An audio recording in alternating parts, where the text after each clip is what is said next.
Hello दोस्तों, आज की कहानी में आप सभी का स्वागत है। कहानी पसंद आए तो वीडियो लाइक करें और चैनल जरूर सब्सक्राइब करें। मैं इसी तरह की वीडियो लाती रहती हूँ। चलिए आज की कहानी शुरू करती हूँ। गौतम बुद्ध का जीवन परिचय।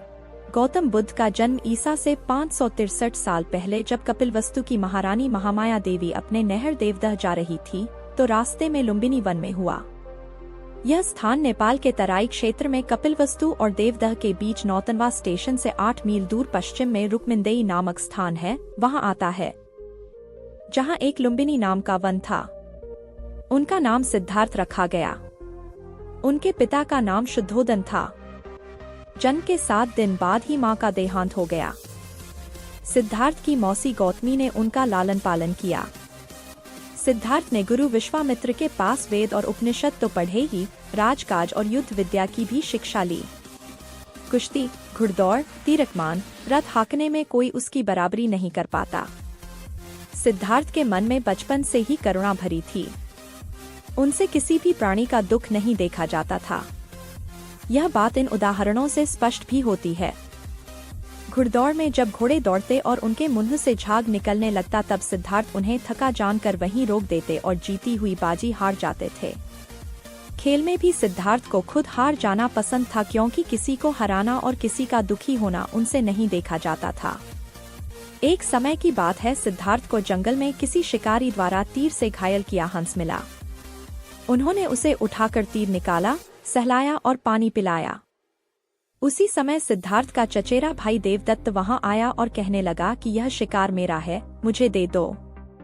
सिद्धार्थ ने हंस देने से मना कर दिया और कहा कि तुम तो इस हंस को मार रहे थे, मैंने इसे बचाया है। अब तुम ही बताओ कि इस पर मारने वाले का हक होना चाहिए कि बचाने वाले का। देवदत्त ने सिद्धार्थ के पिता राजा शुद्धोदन से इस बात की शिकायत की।